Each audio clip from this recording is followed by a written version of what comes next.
right, everyone, I've got 4 o'clock, so we're going to go ahead and get started.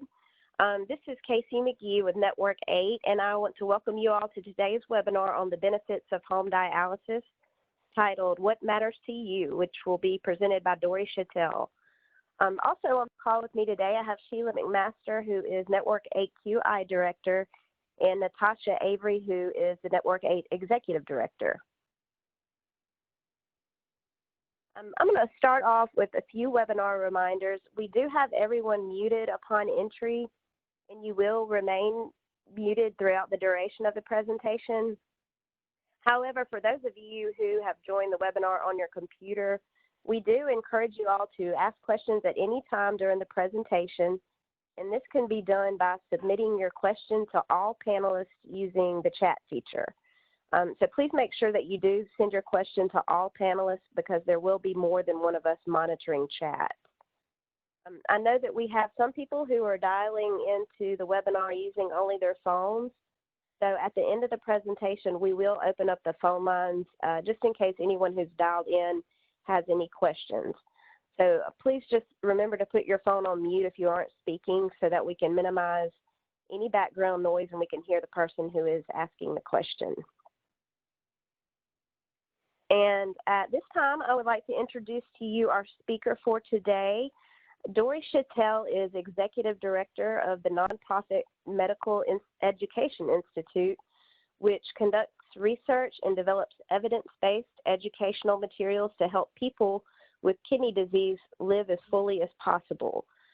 Dory has worked in the renal field for 31 years, during which she has written and edited hundreds of evidence-based, easy-to-read educational pieces for kidney patients and clinicians, including the original DOQI anemia guidelines, all 6 editions of the core curriculum for the dialysis technician, Kidney School, Home Dialysis Central, Life Options, and many others.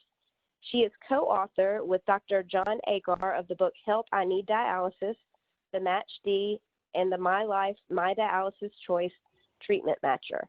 So Dory, thank you for being here to present for us today, and I'm going to go ahead and turn it over to you. All right. That means I get the ball. See if I can catch the ball. We did this just before. Hey, I think that worked. Thank you, Casey. I appreciate it. Nice. I appreciate the chance to be here with all of you. It would have been fun to do that in person, but these are some strange times that we are living in right now, and this is a better way to go at the moment. So, what matters to you is the most important question that the Institute for Hospital Improvement asks, and we think it's really important also. And it's a question that often doesn't get asked when people are thinking about which treatment option they should choose, not even just for kidney failure, but for any kind of a serious illness. So it's important, and I will tell you why it's important, but right now I just will tell you that it is. So MEI, which I run, is an umbrella over all sorts of things, lots of different programs, some of which you might be familiar with, depending on whether you are someone on dialysis or family member, or if you work for a clinic, you might be familiar with Life Options, with Kidney School, with Home Dialysis Central. I'm going to be talking about My Life, My Dialysis Choice toward the end of this talk so that you can learn more about what that is and how it works.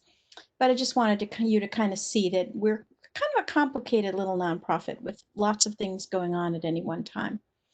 Most of them all centered around helping people live their best lives if their kidneys don't work. So we're going to go over 3 main topics. If I can move that box out of the way so I can see my slides. Emotional reactions to kidney failure and how to cope, and that's important. Dialysis and your lifestyle. So how might dialysis affect the sorts of things that you want to be doing each day? And then the tools to match your treatment choice to your life. So let's start with the emotional reactions. And I like to think of kidney failure, or really any diagnosis of a serious illness, as kind of a personal tidal wave. something that can wash away a lot of what you're familiar with in your life, from when you get up in the morning to what you can eat, what you can drink, how well you sleep, how much energy you have, whether you can work or travel. All of those things can change depending on which treatment option you pick, but that's not something that people tend to be told. It's just not really part of the conversation. And in fact, we did a study where we listened to the conversations between nephrologists and people who were finding out that their kidneys weren't working well enough and they were going to need dialysis, and values never came up. They weren't part of that conversation. And so it's important to actually insert them, and we'll talk about that. But, given that this is an emotional tsunami, it makes sense that people who are diagnosed with a kidney problem have strong emotions. It's 100% normal to have those emotions, and they're often not ever really addressed. So it's important for you to know that this is normal, that you are normal if you have these emotions, that your patients are normal if they have these emotions. And some common ones, although not by any stretch all of them, are anger.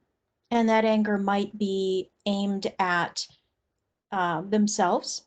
So if someone, say, didn't take blood pressure pills that were prescribed, they may blame themselves and they may be angry. They might be angry with a doctor who missed a diagnosis. And some of the people that I have encountered who are the most angry are the ones who've been seeing the same doctor for a long time, maybe 20 years, and found out they're in kidney failure and they didn't even know they had kidney disease. And sometimes people are angry at God, and that's very difficult for people of faith. And there's a lot of sort of asking, why me? Which isn't really a very productive question, because kidney disease, it's not a punishment from God. It's a disease, it happens, and but that's still a difficult place to be. Depression is very common in people who are healthy, and even more common in people who have any chronic disease. At any given moment, people who have kidney failure are about 1 in 4 of them is likely to be depressed, clinically depressed, and benefiting from treatment. Depression does not tend to go away without being treated, so that's important. The predominant emotion, though, the main one, and the one that is paralyzing, is fear. So anxiety and panic and fear and terror, all of those are very common. They're really a challenge because, on the one hand, it's very normal to want your life to not change. Whatever it looked like before you found out that this happened, that may be what you want, or maybe you want even more than that. But you don't want your life to change. The problem is that fear is paralyzing. It is actually impossible for any of us to learn when we are afraid. When we are in fight or flight mode, which is what our bodies do when something is scary, like there's a saber-toothed tiger that we need to run away from, which of course happens all the time. We either fight or we're ready to run, but we're not ready to sit down and learn new facts. In fact, we can't. Our brains actually can't handle it. So that's kind of a challenge when we want our lives to stay the same, but we aren't able to learn anything to help us get past the fear. That can keep people sort of spiraling around in a loop that isn't really very productive. And the problem is we can't hear what people say when we're afraid. So what I hear a lot from nephrologists is, my patients come in and I educate them and I tell them all about all of the options. And then, depending on how far along they are in kidney disease, they come back in 2 months or in 1 month, and we have that whole conversation over and they didn't learn anything. And their conclusion is, well, my patients aren't really very smart. And that's actually not what's going on at all. What's going on is your patients are afraid. And when they're afraid, they can't learn, they can't hear, they can't see, they can't take in any information. So they didn't hear any of that education. And so what we have to do before we can teach people anything about kidney disease or treatments for it is we have to help them get past that fear. Here is one study. This is the only study. I would argue that the only way past fear is with hope. There's not a lot of research on hope in dialysis, and I look periodically and there's not really much more. So this is one little study that was done in the UK, but it's actually really important because what it's found is the more hopeful people were, the less anxious they were, so the less afraid they were. The more hopeful they were, the less depressed they were. When they were more hopeful, they didn't feel as burdened by their disease. And if we have any social workers on the call, you will know what this next one means. The more hopeful people were, the better their mental functioning was. And what that means is the less likely they were to be in the hospital and the more likely they were to live. So I would argue that this says that hope is a life and death prospect, that it is absolutely essential as oxygen. So this is what the authors said. Hopefulness could serve to lessen the emotional impact of end-stage renal failure and treatment by empowering the individual to reframe threats as challenges. So what's reframing? This is my frame, and this is a quote by Dr. Viktor Frankl, who's a psychiatrist he was in a concentration camp during the Holocaust. And this is a very, very famous quote that he says, which is the last of the human freedoms is to choose one's attitude in any given set of circumstances. And what that means is no matter what happens to you, you have the choice of how you frame it, how you look at it. So I have some little examples of that. This is one that people are probably pretty familiar with, which is life gives you lemons. What do?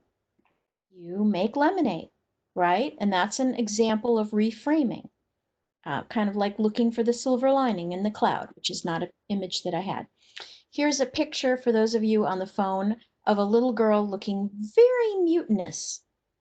And you decide, is she stubborn or is she persistent? And the word that you use to describe her makes a difference for how you think about her behavior and how you treat her. And as the mom of two very persistent daughters, this is important. Persistence is a quality that is very useful in an adult. Stubbornness is just darn difficult to deal with, isn't it? So here's a cartoon, which those of you on the phone can't see, but there's a couple of women talking and a man behind them walking, and he's holding up his pants, which are very, very large. And of course, what you think is, wow, he lost a lot of weight. Look how big those pants are. And the tagline for this is actually, oh, he didn't lose weight. He just bought bigger pants. And that's funny. In terms of humor, it's funny because we don't expect it, but it just shows you a different frame, that no matter what it is you're looking at, you can look at it differently. Here's a picture of a bunny or a duck, depending on which way you look at it. This is a, what do we call these things? I can never remember the name of it. No, it'll come to me. But anyway, it's a picture where you can look at it, and depending on which way you look, it's a bunny or a duck, and it's both. So there's more than one way to look at things, is the point of this. So no matter what the situation is, even if the situation is kidney failure, there's always more than one way to see it. Here is a picture of a grid, and it's got white lines and then black squares in between. And if you're looking at those white lines, where the lines come together, it looks like there's some gray dots. But there aren't any gray dots. There's just the white lines and the black boxes. And the point of this image is we may see things that aren't there, that are not there. So sometimes we may see threats in things that aren't really threats, or we may see things happen that aren't really happening. And that's important also. Not all of our fears come true, right? Here's another one. We've got two orange dots, and one of the orange dots is surrounded by great big gray dots, and the other orange dot is surrounded by little bitty gray dots. And both of the orange dots are the exact same size. but the one that is surrounded by the little dots looks much bigger. And this is just to sort of get across the idea that the context matters. How you look at things, what's around you, what sorts of other background do you have in your life? In this case, it's not at all uncommon for someone who finds out that they have kidney disease to have a family member who has had kidney disease or been on dialysis, or to have had a friend. I mean, about 1 in 1,000 people in this country are on dialysis, but it's much more likely that someone in your family might if you are on dialysis. And so their experiences may color your perceptions. You might think, oh, this is really bad. My grandma had this and she didn't do very well. And the thing to remember is you're not your grandma or your uncle or whoever else had it. You are you. You are different. And your choice can be different and your outcome can be different.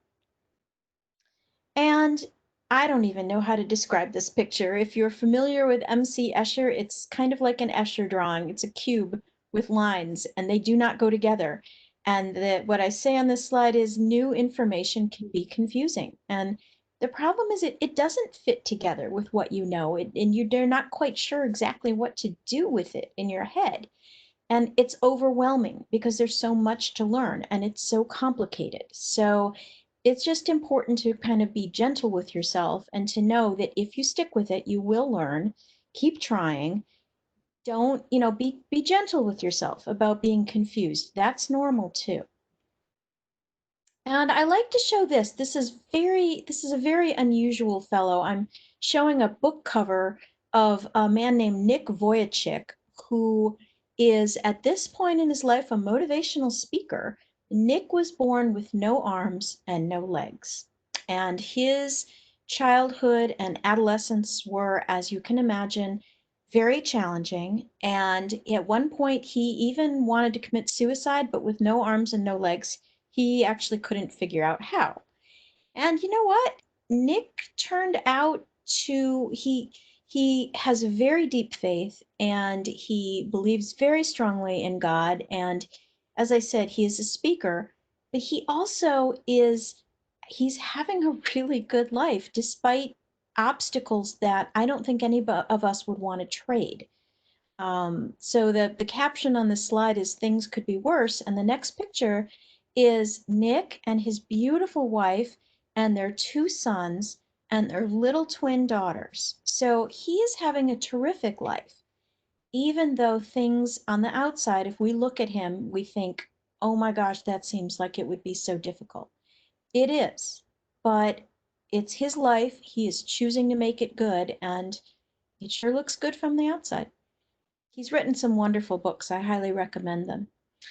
And then this slide, for those of you on the phone, it says you have coped before. Use those skills. Basically, if you've gotten to adulthood, you have gone through other serious things, whether it's a loss of a job, of a friend, of a partner, of a family member, of a house, any sort of loss is something that you need to deal with, and you have some skills already to deal with those things. And you can think about, well, what did I do that was helpful? And you can use those again. So these are some sort of ways to rethink your situation, to figure out how to have hope. Here's one more. In 1960, actually, the first chronic dialysis in this country came in March of 1960. That's 1 month after I was born, and I am 60 years old. So just 60 years ago, there were not enough dialysis machines and equipment to go around for everybody who had kidney failure. So we could help some of them, but we couldn't help them all. And there were life and death committees that had to decide who was going to get this expensive treatment that insurance did not pay for and who wasn't. And that is the people who went through that, like Nancy, who I'm going to show you next, they felt grateful for dialysis for their whole lives. Because imagine however bad it is to have kidney failure and need dialysis, imagine what it's like to have kidney failure and not have any treatment, because there are plenty of other diseases out there now that we can't treat. You might remember the ALS Ice Bucket Challenge, for example. We don't have a treatment for ALS. Even after that challenge, we still don't have a treatment for ALS. So there is actually a lot of hope around kidney failure and dialysis. This is Nancy. I'm showing a picture of Nancy with her beautiful family. Nancy's kidneys failed when she was 19 years old in 1966.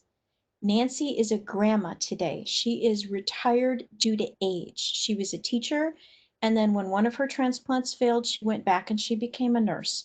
And she was a rehab nurse for most of her career. And Nancy did peritoneal dialysis. She did nocturnal home hemodialysis in the 1960s. She did in-center dialysis, and she is on her 4th kidney transplant, which has been working for 20 years. And she has 2 children and 4 grandchildren and a beautiful family. So Nancy has had a wonderful life, even though her kidneys have not worked since she was 19. And there is hope for you. So it is possible to feel better. And there are 4 keys that help with that. One of them is attitude, framing, focus on the positive. What is there that's good? What do you want in your life? What do you have that you can keep? Aid is another A. Find your sources of support. Figure out who is there for you. When you are diagnosed with a serious illness, you're going to find that some people sort of ghost you. They vanish from your life. Other people, and maybe not the ones you would have thought of, step in and step up, and they're there for you and they help you. You want to, the third A is answers. Get answers, look for answers, become your own expert. Your doctors and your nurses, they know the disease. They know how other people react. You are the only one who's the expert in you and how you respond and how you feel and how drugs make you feel and all of that. And the 4th A is action. Take charge of your care. Be an engaged, active patient with any chronic disease, and this one in particular. So let's talk about lifestyle. I've got some quotes from people who were on dialysis for whom it wasn't working very well. And unfortunately, that does happen for folks. So here's someone who said, the tiredness after dialysis is overwhelming. I can't do anything for hours. That's not a good sign. And we're going to talk in a little bit about why that is. Here's someone who says, bottoming out. It is awful. So that would be having your blood pressure drop, which feels horrible. I am not on dialysis, but I have had my blood pressure drop and it feels awful. But it's also really bad for you on dialysis. It's not something that should ever happen. Here's one that says, I feel guilty that I am a burden. And the better you feel and the more energy you have, the less likely you are to feel like you're a burden. And nobody wants to feel like a burden. That's a pretty awful way to feel. Kidneys, the job of kidneys in your body is to keep you in balance, to keep water in balance, to keep electrolytes in balance, to keep your blood pressure controlled, to make hormones that help all of these things. The hormones help you make red blood cells. They help your bones to be strong. The more treatment you get, the more likely you are to stay in a balance that feels more like you did before your kidneys failed.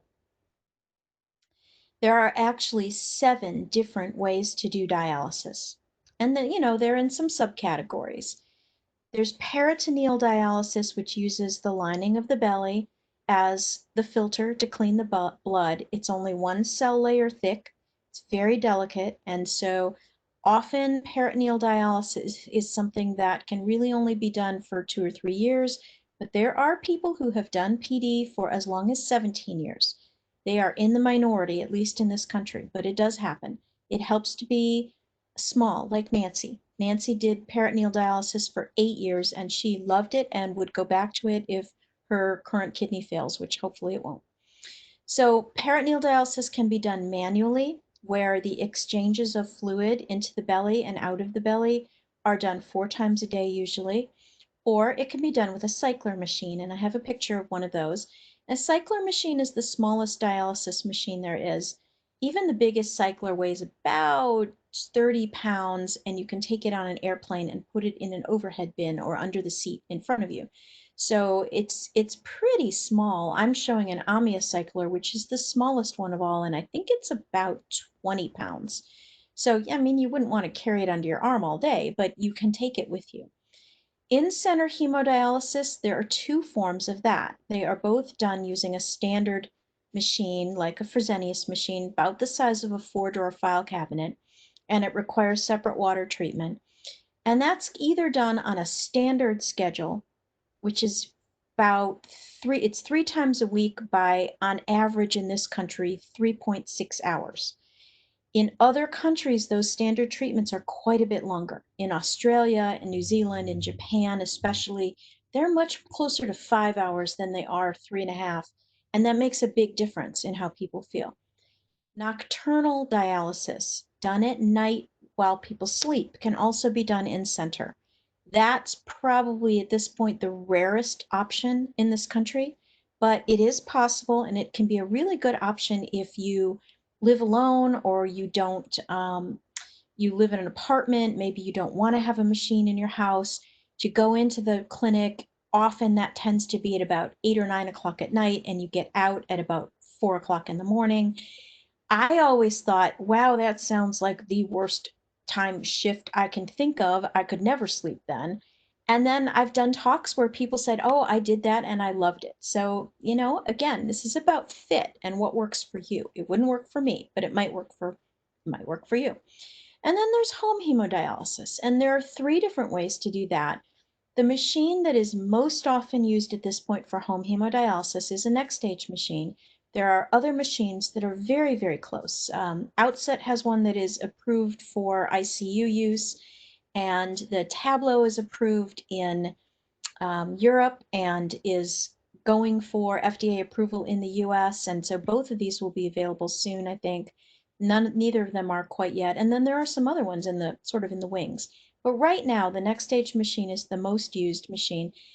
Instead of being about the size of a 4-drawer file cabinet, a next stage machine is about the size of a large microwave oven. It weighs about 65 pounds, and with the travel case, weighs 100 pounds. Airplanes are required to take it, and it's not going to fit under the seat. It has to go with cargo. But it can also be put in the trunk of a car. It can be taken on a train. It makes travel possible. And right in this picture that I'm showing, it sits on top of a box that makes the dialysate. And so it doesn't need separate water treatment. You actually connect it to tap water and plug it in, and it will make all of the solution for you. So there's 3 different ways to do home hemodialysis. A standard schedule would be to do 3 days a week, or more commonly every other day, for somewhere between 4 or 5 days a week, and somewhere between, I hate to say 2 hours. There are people who do 2 hours 4 days a week. I don't think that's enough dialysis, and I don't recommend it. Even 5 days a week, 2 hours is not enough.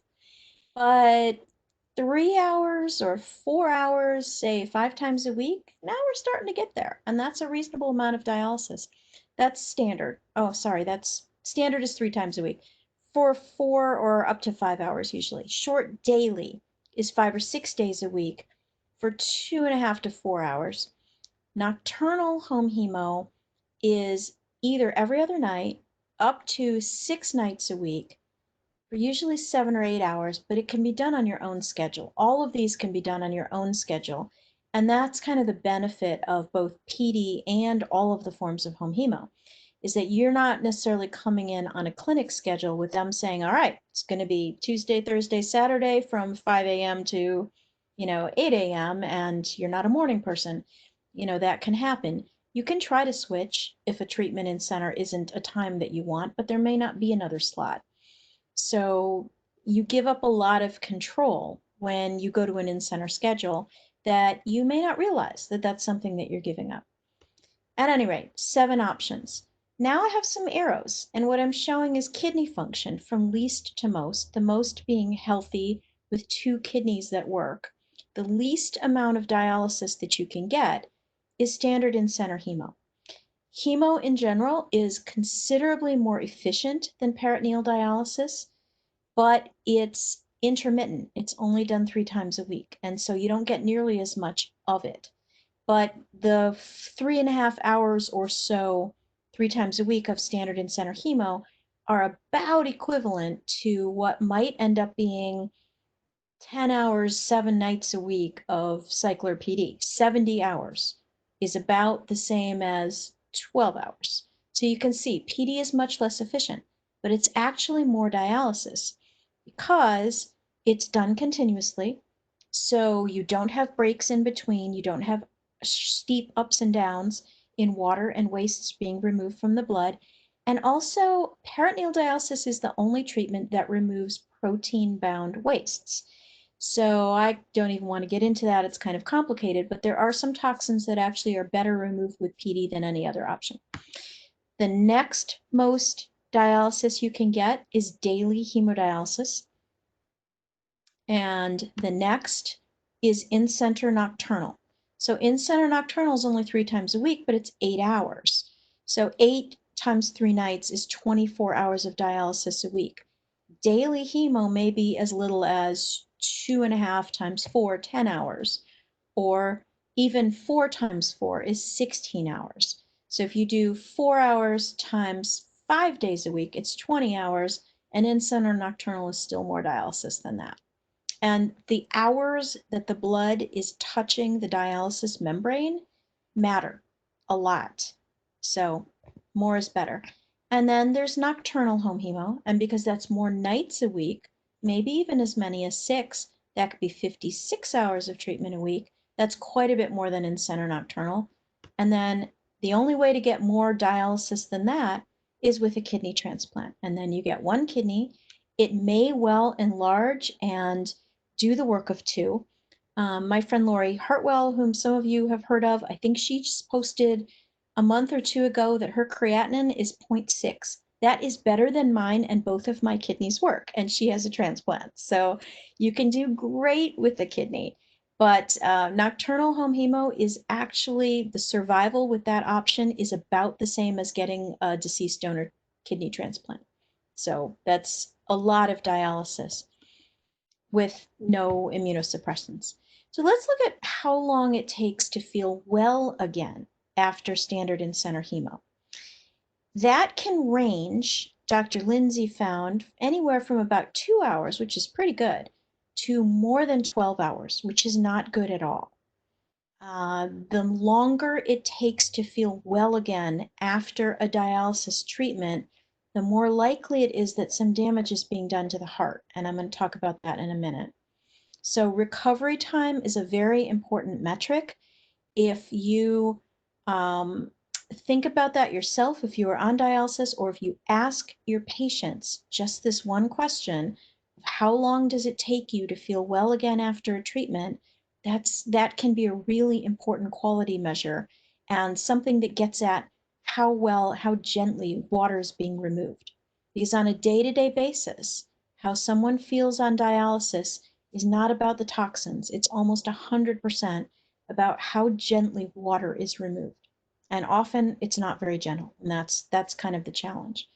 So standard HD, 2 to 12 hours recovery time. Daily hemo, about an hour recovery time, much, much less. And nocturnal hemo, about 15 minutes. So by the time people wake up in the morning, shut off that blood pump, take the needles out and hold their sites, they are good to go. They feel great. And what that means is they're gaining a lot of hours back in their day doing that treatment at night.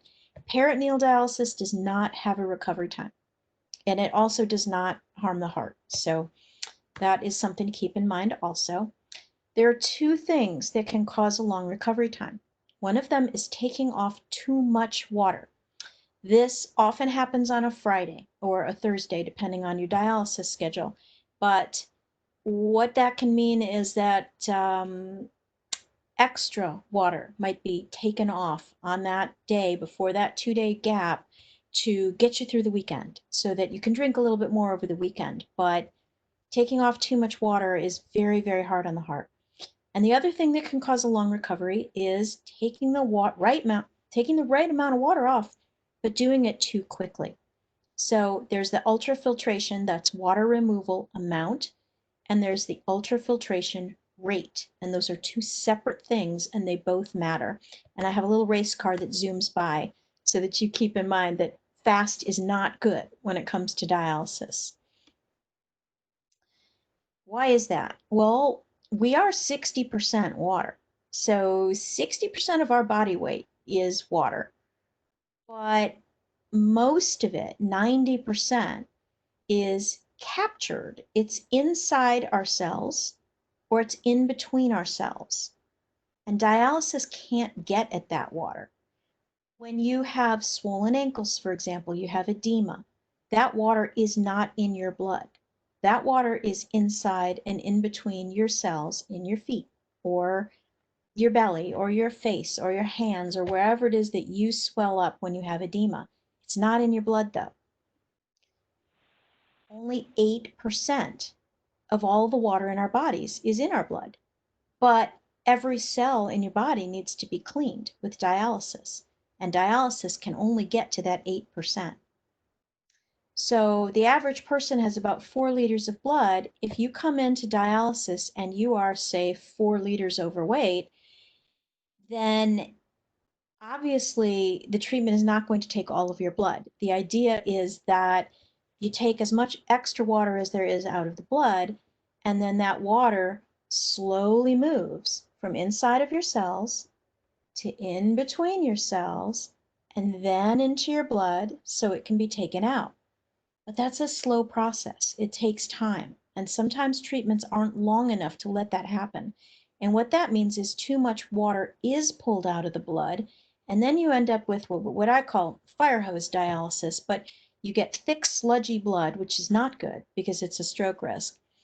So what happens when you get fire hose dialysis, which is either too much water is being removed or it's being removed too quickly, you get muscle cramps.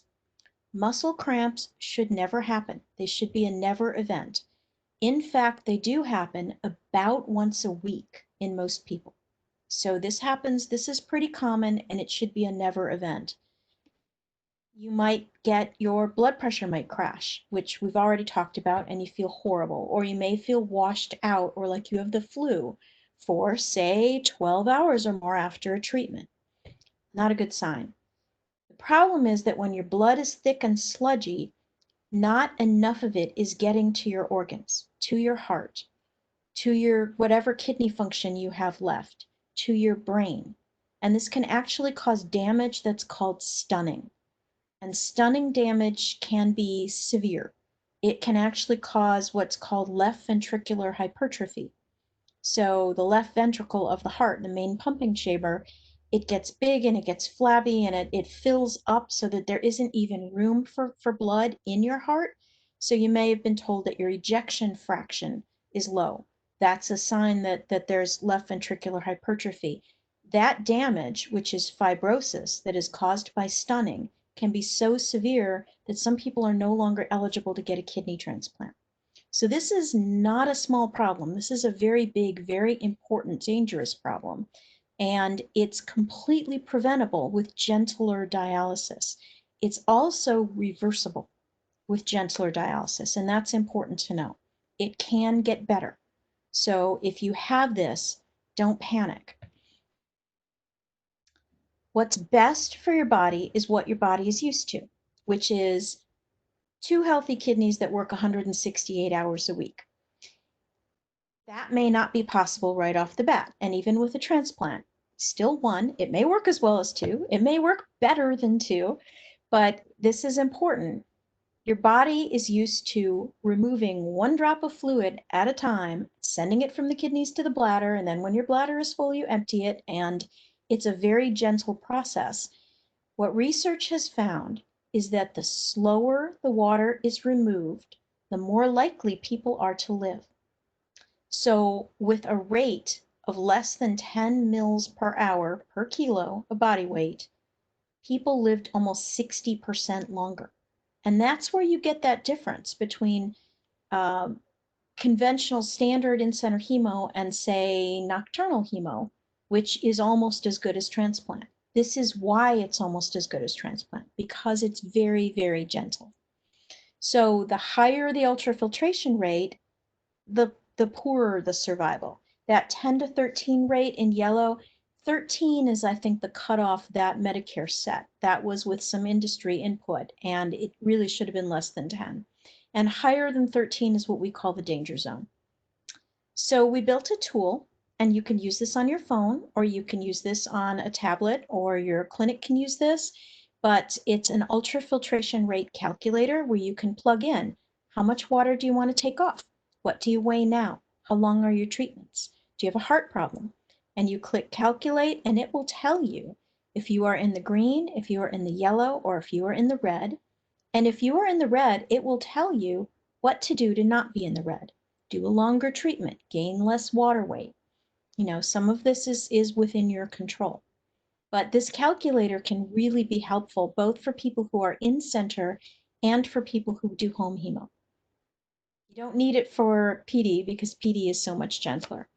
Another factor to consider is your fistula or your graft if you do hemodialysis.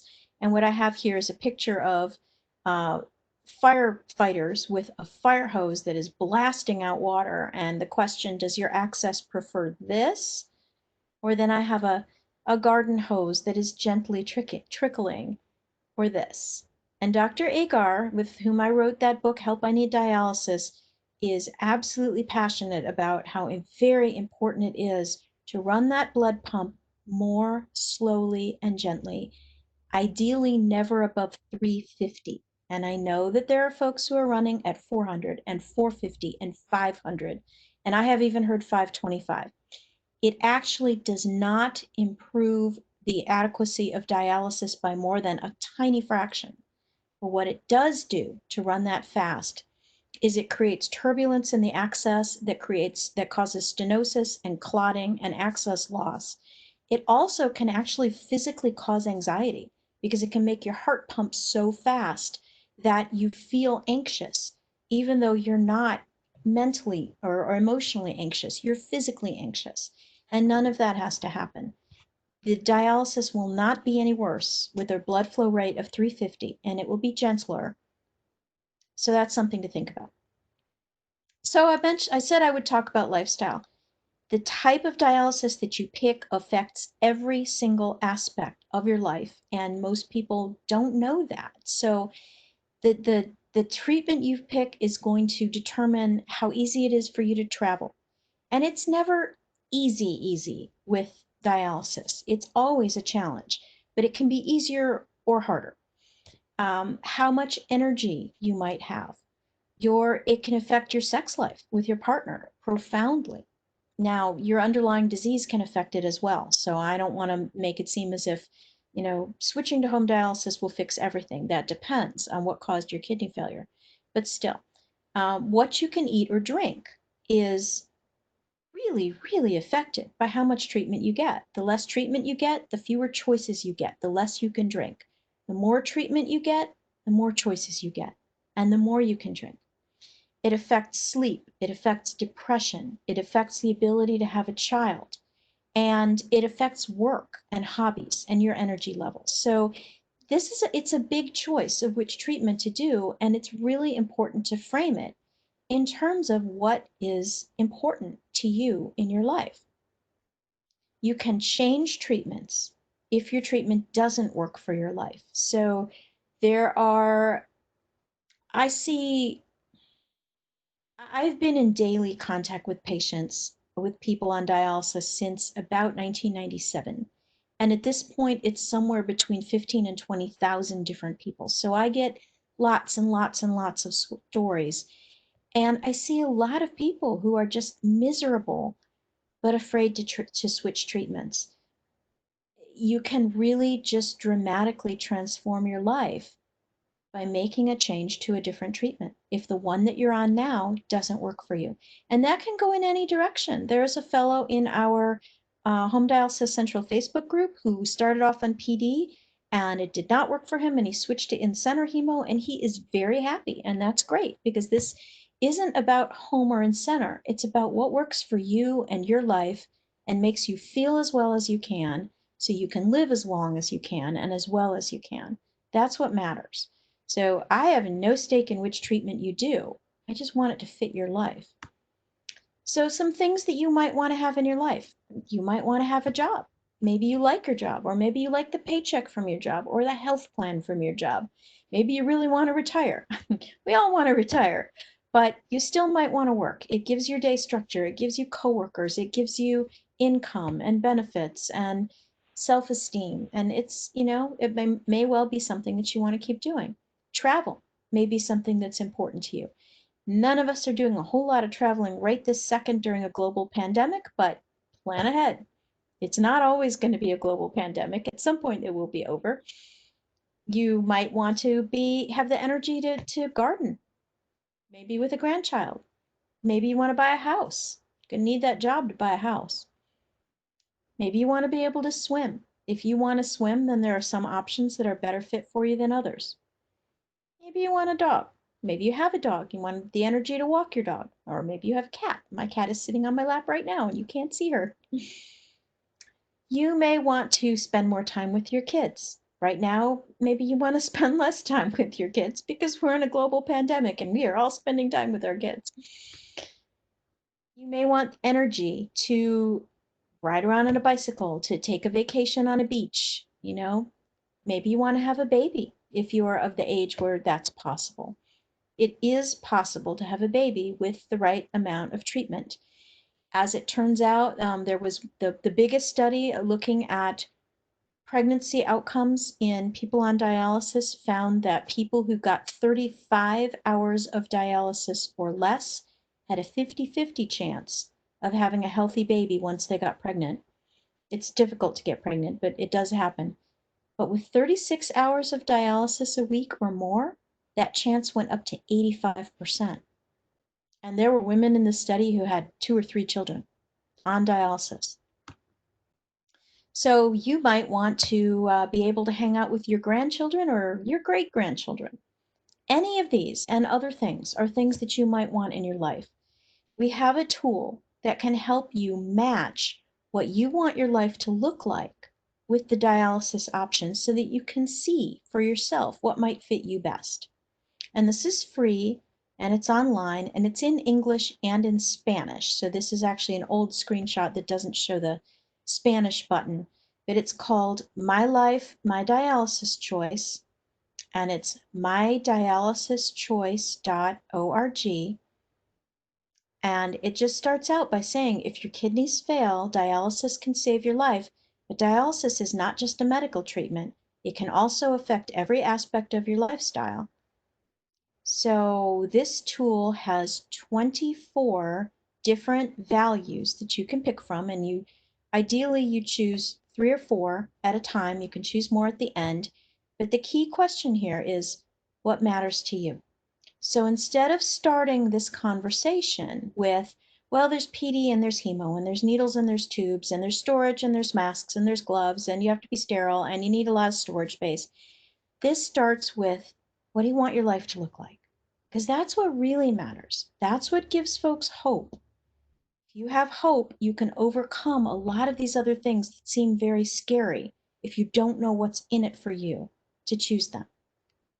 So if you choose a value, and I chose this one only because all of it fits on one page on a slide. If you say, I want to stay out of the hospital, you're going to see 2 or 3 lines about staying out of the hospital.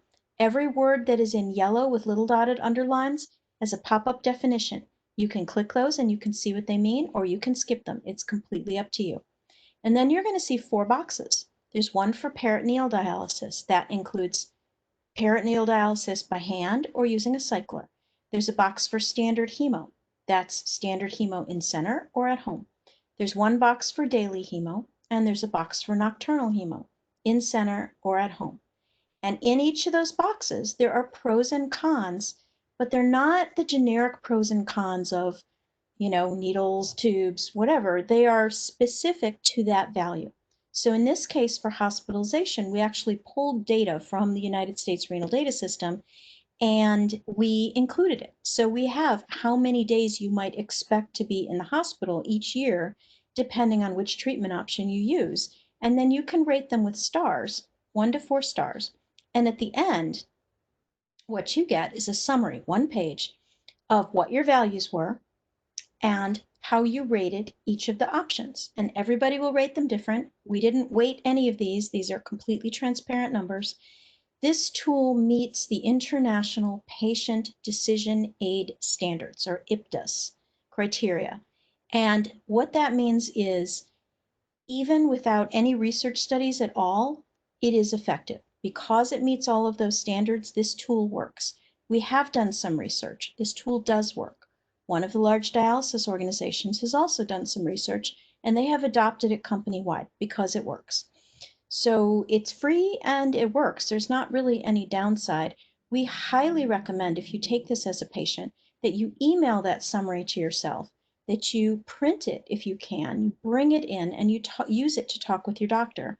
Because having that summary sheet in front of a doctor makes a big difference as far as how that doctor answers your questions and whether that doctor thinks of you as someone who could do whatever treatment it is that you decide you want to do.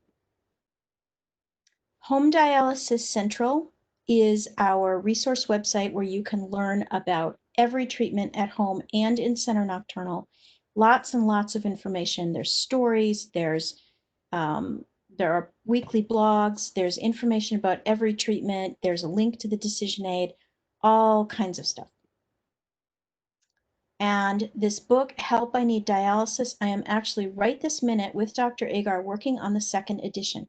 So this was the 1st edition, and we're going to update it quite a bit. We are probably going to add a chapter about transplant, even though it's Help, I Need Dialysis. And this is, we call this the Dialysis Lifestyle Bible. And this is not one that we can give away for free, but it's only $6. And you can buy them by the case if you like, if you're with a clinic. We have an active Facebook group, but at this point more than, wow, that was taken a while ago, that screenshot. We have, I think it's 5,400 members at this point, people who do every treatment option. We have nurses, we have social workers, we have a few doctors. They don't tend to post, but they listen, and all kinds of people, and somebody is always awake, and this is a great source of support for whatever treatment you either do or want to learn more about. So some takeaways. The way to get past fear, past all those emotions, to hope, is hope. And the way to get to hope is by having a positive attitude, finding your sources of support, that's aid, getting answers to your questions, learning more, becoming your own expert, and then taking action on your own behalf. Your treatment option needs to fit your values and your lifestyle to give you the best possible life. And longer, gentler treatments keep your body in balance so that you can feel your best. So that is the end of what I have to say. And I didn't see any questions, so let's open up the phone line and see if we have any. And I don't know, Casey, do I need to give back the ball or anything, or? I could Actually, stay in here in case I need. Oh, sorry. I was going to say I could. Dory. Okay. There you go. The ball is yours. Okay, hang on 1 second, and I'm going to go ahead and open up the phone lines for anybody who may have dialed in and to see if they have any questions.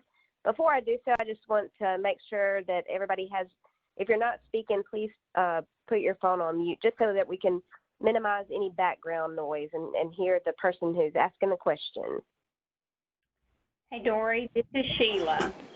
There was one question that came in privately. And the question is, this is from a patient who says, I've looked at a home system and I was shown a small machine and I had to have someone stick me. My question is, on the TV, I saw a large machine with a worker that sticks you.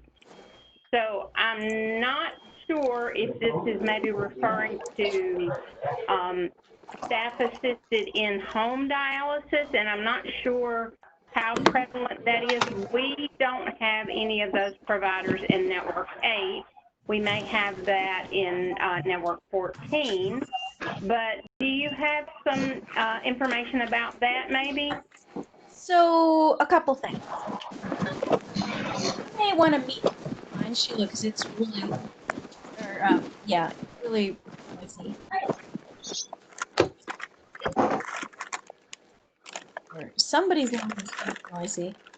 Also, I think I hear chips being eaten. Yeah. So staff assisted home dialysis is very rare. Does not pay for it. Just Yeah, a second, Dory. Hey, Casey, we may want to mute the lines for just a moment while Dory responds. It's probably coming from a different. yeah. Hold on one second, Dory. No problem. Okay, that's better. Thank you. So, because Medicare does not pay for staff-assisted home dialysis, again, yet, and that might change with the executive order, which has not yet been implemented because COVID kind of threw a big wrench into it. It may be, and we've certainly suggested, that one of the pilots that is done is another pilot of staff-assisted home dialysis. It's done a lot in Canada. There is actually even staff-assisted home peritoneal dialysis in Canada, which works great. For now, it's not an option for very many people. Because Medicare doesn't pay for it, most other health plans don't pay for it either, but a few do. So it's always worth checking your health plan. If you're not seeing that in Network 8, then chances are it's not being offered in Network 8. However, the other point I would make, there's 2 points I would make. One of them is solo home hemodialysis while awake using a next stage machine was approved by the Food and Drug Administration in August of 2017, almost 3 years ago. It took a couple of years for the big guys to get their policies and procedures in place, and we're still hearing that individual clinics and individual doctors are saying no. But the FDA has approved it, and that's a big deal. And so for people who are solo, they don't have a partner, and they want to do home dialysis, that's something worth advocating for. There is someone in our Facebook group from Puerto Rico who is the very first one in all of Puerto Rico to do solo home dialysis. She advocated for it and she got it, and she's so happy. So that's one option. Another option, and this is important to know, is self-cannulation, which is you learn how to put in your own needles, which sounds, as a fellow needle phobe, although not somebody on dialysis, I completely get why you would not want to put a needle the size of a ballpoint pen. However, you are the only person on earth who can feel both ends of that needle. Even the best nurse at your clinic cannot do that. She can only feel the end that she holds, not the pointy end. So you are actually your own best cannulator if you can see well enough and if you can feel both, and if you can feel where your access is. Now, if your access is on the back of your upper arm and you would need to hold a dental mirror in your teeth to see it, that's clearly not going to work. But ideally, even if you do have a partner, it is by far best if you don't have your partner put in those needles. Because if it's scary for you, it's even scarier for a partner. Nobody wants to put giant needles into someone that they love. And when you do it yourself, it actually hurts less because it is not possible to pay attention to getting it in the right place and how much it hurts at the same time. So that reduces pain. Plus you can use a topical anesthetic and, so it doesn't hurt and you could do it better. It really is a win-win to do this. And somebody that I know who has self-cannulated for years, and he does home hemo by himself and he's in a wheelchair, he says that letting somebody else cannulate him would be like letting somebody else feed him or brush his teeth. It's just not, he's like, once you do it, you would never go back. So that's something to think about, whether you really need to have a stranger come into your house to put needles in your arm. Do you even want a stranger to come in your house and do that? Maybe you don't. So and as far as the machine, yes, people do use full-size machines for home dialysis. Not very many at this point. Really, the next stage machine is much more common. So I think that covered all of that question. Thank you, Dory. I believe it did. And just a reminder, if you truly do have a needle phobia and you just can't get past being cannulated and having needles, if you are a candidate for peritoneal dialysis, that is something you want to talk to your staff about. We probably don't use peritoneal dialysis anywhere near as much as we should. We did years ago. The technologies have changed.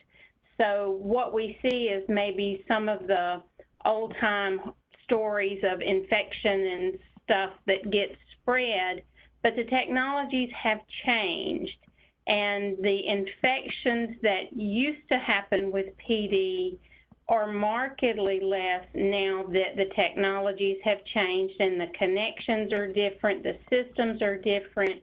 So if you just really, really don't like needles, and I honestly don't know anybody who just really, really loves needles, peritoneal dialysis might be something that would work for you. Dory, I'm not seeing any other questions. Did you want to elaborate on anything else? I was just going to add that Medicare actually pays for therapy for needle phobia for people who get Medicare. So, and that's basically everybody on dialysis. I think that that's not well known, and I think that it's not well communicated. The other thing is that the topical anesthetic, sometimes the clinics don't like to tell folks about it because they have to pay for it. Or if they do give it out, they often don't explain how to use it properly. So if you get something like EMLA, the way to use that properly, and this is on the package insert, I'm not practicing medicine or anything. These are the instructions. You clean off the arm, you wash it off just like you would wash it off at dialysis. And in fact, you will wash it off again when you start dialysis because you can't cannulate through it. So you wash off your arm and that takes the skin oils off. You do this a good 2 hours before a treatment. You put on a thick layer, like an 1/8 of an inch thick layer over each of the sites where those needles are going to go. And then you cover it up with a plastic wrap or a Tegaderm or whatever, and then you leave it alone for those 2 hours. 2 hours, because it takes a long time for it to sink through your skin. You just kind of dab that on like it's mercurochrome or something. It is not going to work. So you leave that on for the 2 hours, you get to treatment, you unwrap your arm, you wash your arm off, you cannulate, you should not feel a thing. It does work, but only when it's used the right way. That can make a big difference for somebody with needle fear.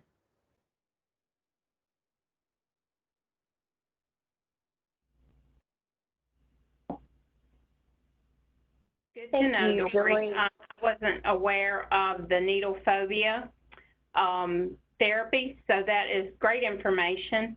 And I don't see anything else. So, Casey, I'm going to toss it back to you. Okay, thanks, Sheila.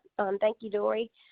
Before we end the call today, I just wanted to let you all know that a brief, a brief post-event survey will pop up on your computer screen after the webinar ends, and we would like to ask that you please take just a minute to complete that survey for us to let us know how we did. Your feedback is very valuable to us. For any of you who may have any additional questions about home dialysis, or if you would like to request any additional information, please feel free to contact me either by phone or email, both of which are listed on this slide. And for those of you who called in using only your phone, you can reach me at 877-936-9260. Again, that was 877-936-9260, and you can just ask for Casey. Again, Dory, I want to thank you for giving such a wonderful and informative presentation today. Hopefully we've encouraged some patients to maybe try a different treatment that might better fit their lifestyle. And I hope so. And I just was going to say, I really encourage any nurses or technicians or social workers on the phone to try that decision aid and see how it works for yourself, because you might be surprised. I know I always thought that there was one treatment that I would do if my kidneys fail. And my favorite thing to hear is, I always thought I would do this, and that's not what came up at all, because it opens up minds. definitely. And we did record this webinar, so we're going to make that available to all of our facilities to share with their patients as well. And I also want to thank everybody who joined us today, all the patients and family members and facility staff who took time out of your afternoon to join us today. Natasha or Sheila, did either of you have anything else that you wanted to add before we conclude this call? Nothing from me, Casey. I do appreciate everybody that joined, and I know that everybody learned something. Every time I listen to Dory, I take away a new tip. So we're all able to learn things that are new. So thank you, Dory. It was a great presentation. You are so welcome, and I was so happy that you figured out a way to let us get together and do this. Definitely. Thank you, Dory. Okay, well, I guess at this time we'll go ahead and conclude the webinar, and I hope that everyone has a good afternoon. Thank you all. Take care and stay healthy. You too. Thank you, Dory.